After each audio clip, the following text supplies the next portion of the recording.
జై బోలో గణేష్ మహారాజ్కి జై. వినాయక నవరాత్రులు ముగిసినాయి కదా. మన బొజ్జ గుణపయ్య అమ్మ పార్వతీ ఒడికి చేరుకున్నాడు.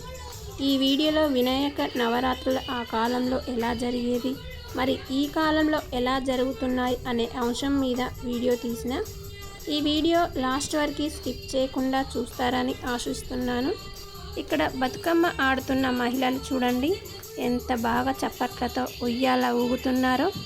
వీరు అంతా కమిటీ సభ్యులు. ఒకే రకం చీరలతో ఎంత అందంగా ఉంది చూడండి ఆ ఆటలు పాటలు. ఇప్పుడు మనం వినాయక చవితి గురించి మాట్లాడుకుందామా. వినాయక నవరాత్రులు ఆల్మోస్ట్ ఎండింగ్కి వచ్చేసాయి కదా. అందరూ వినాయక నిమజ్జనానికి రెడీ అవుతూ ఫుల్ బిజీగా ఉన్నారు. అయితే మీ పనులు చేసుకుంటూ నేను చెప్పే కబుర్లు కాసేపు వినండి. క్యాలెండర్లో సంవత్సరం మారే కొద్దీ పండుగలు జరుపుకునే విధానంలో చాలా మార్పులు వస్తున్నాయి. ఒకప్పుడు నవరాత్రులు అంటే ప్రతి ఊర్లో అందరూ కలిసి తాటాకు పందిర్లు కట్టి మట్టి వినాయకుని పెట్టి 9 రాత్రులు భక్తి శ్రద్ధలతో స్వామిని పూజించేవారు.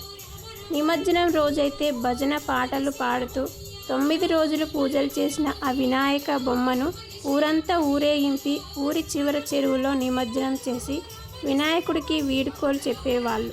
కానీ ఇప్పుడు పండగ అంటే భక్తి తక్కువ, ఆర్భాటం ఎక్కువైపోయింది. మన పక్క ఊరి వినాయకుడిని కన్నా మన ఊరి వినాయకుడు 2 అడుగులు హైట్ ఎక్కువ ఉండాలి. ముందు సంవత్సరం డెకరేషన్కి 1,00,000 ఖర్చు పెడితే ఈ సంవత్సరం ఇంకో 50,000 ఎక్కువ ఖర్చు పెట్టాలి. ఆ ఊర్లో భోజనాలకి 5 రకాల వెరైటీలు పెట్టారంట. మనం ఇంకో 2 ఐటమ్స్ ఎక్కువే పెట్టాలయో. ఎక్కడ తగ్గకూడదు. మండపాల్లో డీజేలు పెట్టినప్పుడు ఆ హీరో పాట ఒక్కసారి వస్తే మా హీరో పాట 2 సార్లు వేయాలి. పెద్ద పెద్ద బ్యానర్లు కట్టాలి. ఎదుటి వాళ్ళు ఏమైపోయినా పర్లేదు, పగలు రాత్రి తేడా లేకుండా హై వాల్యూమ్ పెట్టి అదో రకమైన హ్యాపీనెస్ని పొందడం. ఇలా చెప్పుకుంటూ పోతే దేవుణ్ణి భక్తితో పూజించడం లాస్ట్కి వెళ్ళిపోయింది. వాళ్ళకన్నా మనమే గొప్పని చెప్పుకునే వాళ్ళనే ఆలోచన ధోరణి ముందుకు వచ్చింది. బాహుబలి వినాయకుడు, పుష్ప వినాయకుడు, ఆర్ఆర్ఆర్ వినాయకుడు, ఓజీ వినాయకుడు, ఇలా ట్రెండ్ పేరుతో బొజ్జ గణపయ్యకి ఆ పార్వతీదేవి ఇచ్చిన రూపాన్ని మార్చేస్తున్నాం.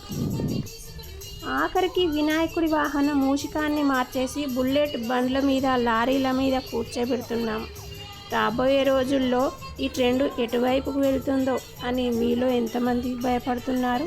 ఫైనల్గా నేను చెప్పించేది ఏంటంటే, అసలు పండుగల్ని తీసుకొచ్చి వచ్చిందే మన అందరి ఐకమత్యాన్ని చాటుతూ సంస్కృతిని సాంప్రదాయాలను కాపాడుకోవడానికి. కానీ ఆ పర్సెసే ఫెయిల్ అయి తప్పు మార్గంలో వెళ్తుంటే మార్పు దిశగా మళ్ళీ అడుగులు వేయాల్సిన అవసరం ఖచ్చితంగా ఉంది.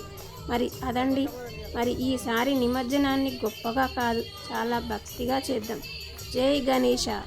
జై బోలో గణేష్ మహారాజ్కి జై. గణపతి మొప్ప మోరియా.